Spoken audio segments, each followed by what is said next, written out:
আমি আর মা কিন্তু টুকটুক করে হাঁটতে হাঁটতে বিবেকানন্দ রোড ধরে চলে যাচ্ছিলাম ওয়াই স্কোয়ার এফসি, মানে গোপালের চিকেনের দোকানে। চিকেন মানে ফ্রাইড চিকেন।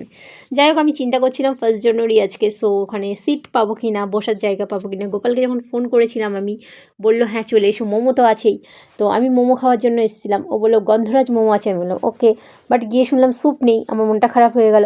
বললাম ঠিক আছে চলো, দুটো চেস্টের পিসই দিয়ে দাও। 60 টাকা করে 120 টাকা নিয়েছিল। তো এই যে হচ্ছে রেড চার্ট রয়েছে, গোপালের ফোন নাম্বারটাও দেওয়া আছে, একটু পজ করে দেখে নেবেন। একদম বিবেকানন্দ রোড, চাপাডালি টাকি রোড, বিবেকানন্দ রোডের গলিতে ঢুকেই একটুখানি সামনেই হেঁটে আসলেই পেয়ে যাবেন। তো এই যে নাম্বারও আছে, রেটগুলো দেওয়া আছে, এবং রিজনেবল প্রাইসে কিন্তু ফ্রাইড চিকেনগুলো জাস্ট অসাম খেতে। আর চেস্টগুলো কিন্তু খুব বড় বড়। গোপাল আমাকে জাস্ট টাকাটা ফেরত দিয়ে দিয়েছে। আর আমি মানে কি টাকা ফেরত দিয়েছে বলতে চেঞ্জিংটা দিয়েছে, যেটা আমার ব্যালেন্সটা ছিল। এই যে আমি গোপালকে জিজ্ঞেস করলাম কি মেয়োনিজ দিয়েছে কিনা, গোপাল বললো না দিইনি। আমি বললাম আরেকটা দিয়ে দাও, রিকোয়েস্ট করলাম, আমার রিকোয়েস্টে কিন্তু দিয়ে দিল গোপাল আরেকটা চেঞ্জিং।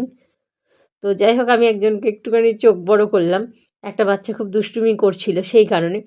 তো এই জাস্ট আমি নিয়ে নিলাম মেয়োনিজটা। গোপালের কিন্তু ব্যবহারটা খুবই ভালো। একবার ভিজিট করুন গোপালের দোকানে, ভীষণই ভালো লাগবে। ওর ফ্রাইড চিকেনগুলো কিন্তু দারুণ বানায় ও। তো খেয়ে জানাবেন ভিজিট করে কেমন হয়েছে খেতে।